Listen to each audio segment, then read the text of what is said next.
Going viral might sound like luck, but for today's guest, it was the result of consistent effort. In this episode, we break down what kind of content builds credibility, how to create a solid evidence trial for EB1A, and what most people get wrong about recommendation letters.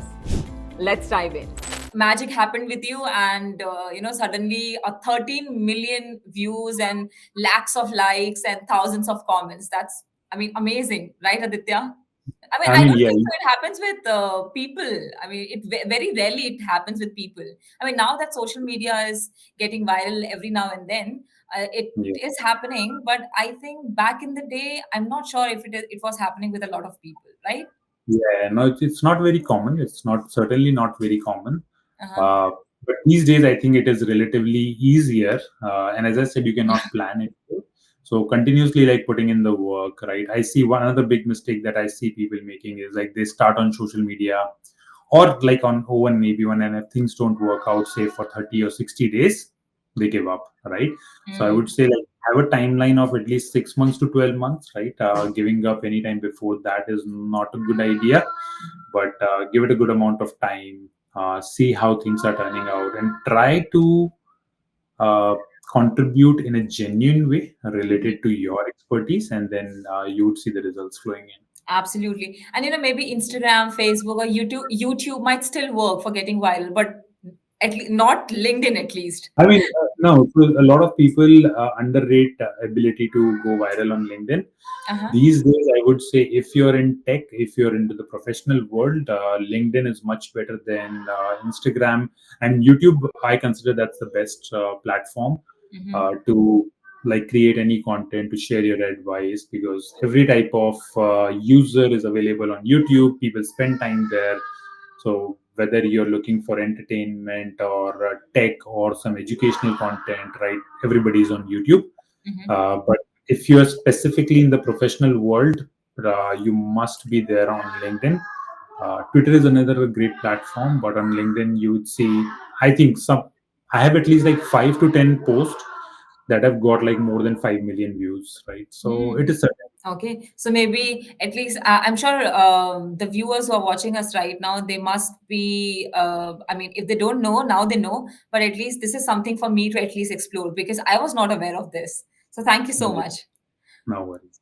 So, Aditya, you mentioned evidence, right? And I know many viewers are, again, struggling with evidence. So, how important is it to have an evidence trial, and what do people often overlook when putting together their documentation? I would say like people should not overcomplicate it, right? And just think it in a manner that whatever you're stating for any particular criteria, are you providing good enough information to prove it with facts? For example, if you say that I got featured in like 5 different media, simply put like the online link of those posts, simply put a screenshot of those posts, right, as an evidence. And if your evidence, if you have got media coverage, say in any other country, say in India or in Spain, in some other language, then keep those evidences, like get those links, screenshots, and get those evidences translated into into English language, and add that evidence of translation, right? So just provide simple proofs that can proofs for anything that you're seeing in the application, right? If you are talking about evidences related to, suppose you're claiming that you're a part of XYZ association in your domain, right? Then if you're actually a part of that association, you should get a letter from the senior editor or probably the CEO of that association stating that, oh, I confirm that Aditya Sharma is on our board, he's a part of our association. Another thing that you can do, you can take a screenshot of their website where they mention all the board members along with the URL, right? So that USCIS officer can probably open that URL and actually confirm, right? Also, adding evidences of your work, right? Suppose if you're a board of at any of the association, you must have done some work, right? So adding meeting minutes, adding uh, some of your review work from that association. So put in everything that can prove that okay, you have actually done that, right? So I would keep that very simple, but try to add as many evidences as possible.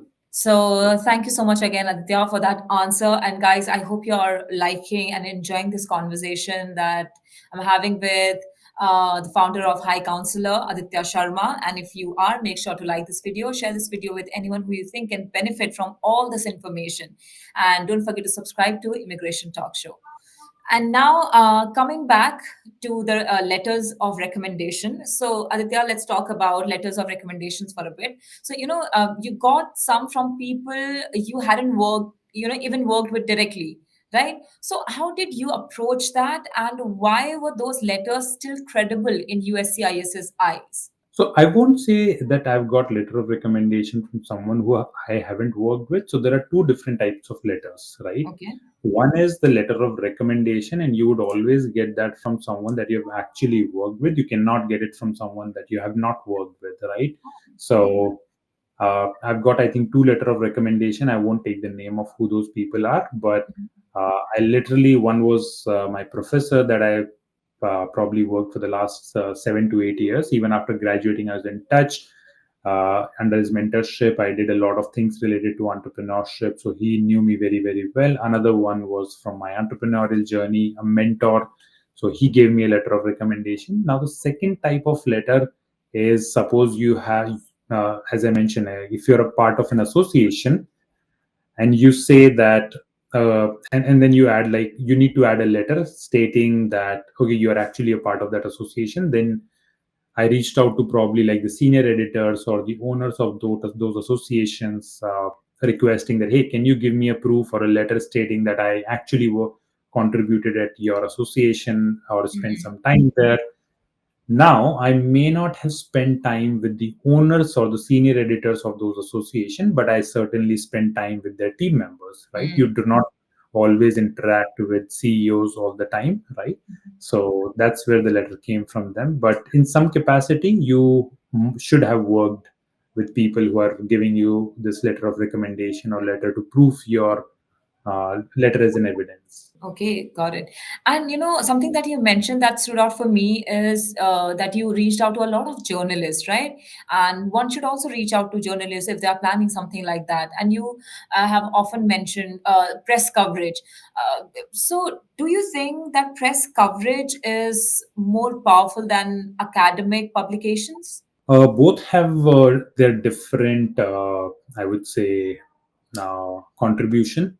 For example, one criteria says you need to have press coverage. Now, if you do not know any journalists or if you're not that social media person, people would never know about your ability, right? That's when you need to reach out to them, right? Yeah.